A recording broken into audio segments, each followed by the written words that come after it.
Hello, grade 6 learners. Have you ever wondered why recipes tell us to use 2 cups of flour for every 1 cup of sugar? Or why basketball teams compare wins and losses? Or maybe you've noticed that your favorite juice says mix 1 part syrup with 3 parts water. Did you know all of these use one important math concept? Today's lesson is all about ratio.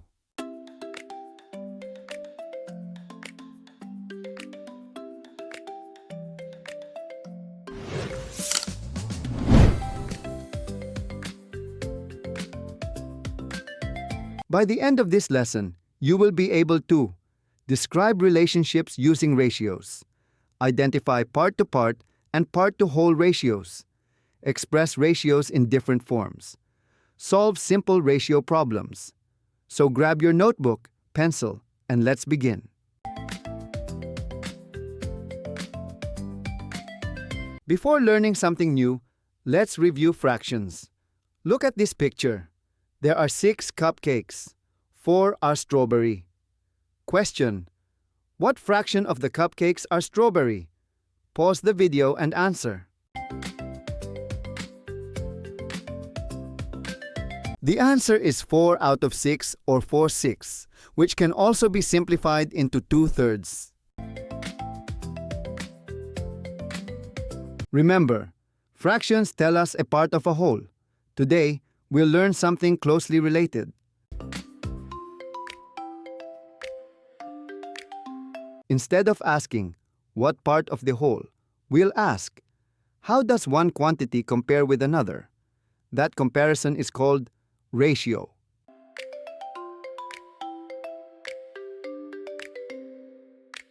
Imagine Lily has 2 apples and 5 bananas.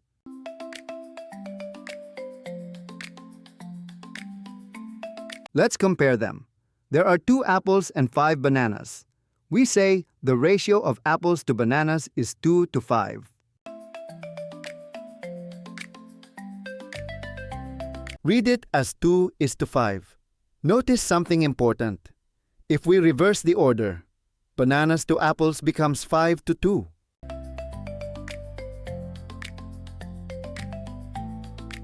The numbers stay the same, but the meaning changes. Always read the question carefully. Order matters in ratio.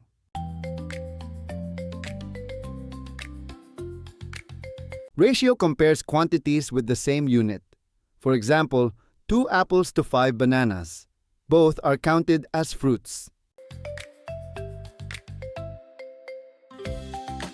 Types of ratio. A. Part-to-part ratio. Apples equals 2. Bananas equals 5. We compare one part to another part. So apples to bananas equals 2 is to 5. B. Part-to-whole ratio. Now let's count everything. 2 apples plus 5 bananas equals 7 fruits.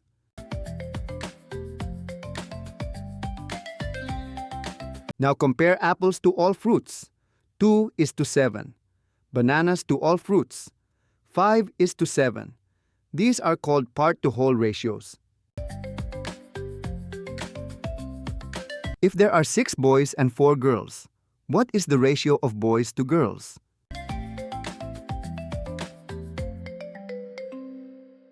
Correct. 6 is to 4. Simplify it. Divide both numbers by 2. Answer: 3 is to 2. Excellent.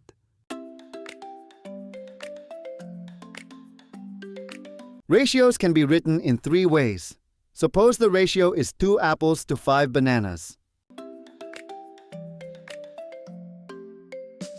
You can write it as word form, 2 to 5, colon form, 2 is to 5, fraction form, 2/5.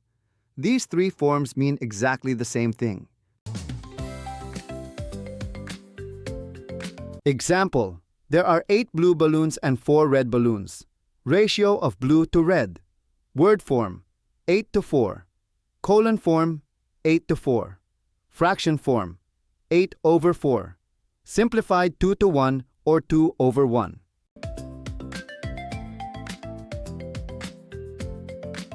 Remember, A ratio can also be written as a fraction. Example, the ratio 5 to 26 becomes 5/26. Here's another one. There are 16 pears out of 24 fruits. The ratio of pears to all fruits is 16 to 24. Simplify it. Divide both numbers by 8. 2 to 3 or 2/3. Let's compare 1 to 2, 2 to 4, 3 to 6. Are they the same? Let's simplify. 2 to 4 becomes 1 to 2. 3 to 6 also becomes 1 to 2. Since they have the same simplest form, they are called equivalent ratios. Think of them as different-looking ratios with the same value.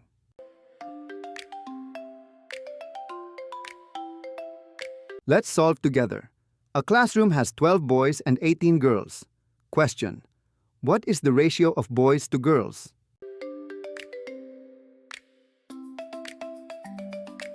Step 1. Write the ratio 12 to 18. Step 2. Simplify. Divide by 6. Answer: 2 to 3.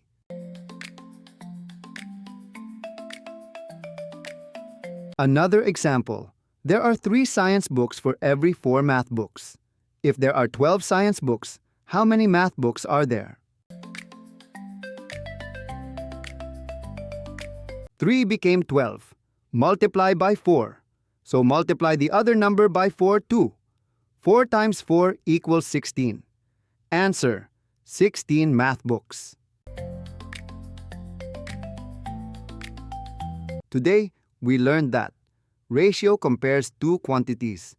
Ratios may compare part to part or part to whole. Ratios can be written using words, a colon, or fractions. Ratios should always be written in the simplest form whenever possible. Equivalent ratios have the same value even if they look different.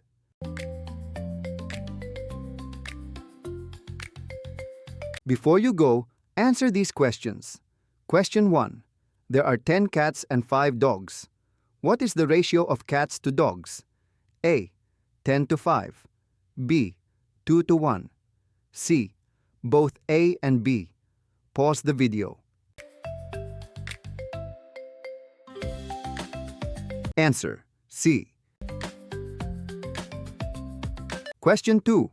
Which is a part-to-whole ratio? A. Apples to bananas. B. Boys to girls. C. Girls to total students.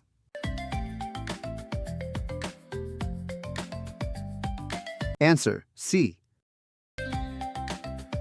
Question 3. Simplify 8 is to 12. Answer: 2 is to 3. Fantastic! If you answered all 3 correctly, give yourself a big clap. Thank you for watching. Don't forget to like, subscribe, and click the notification bell so you won't miss our next Grade 6 mathematics lesson. See you in our next class, learners. Keep learning, keep growing, and remember, math is fun when you understand it.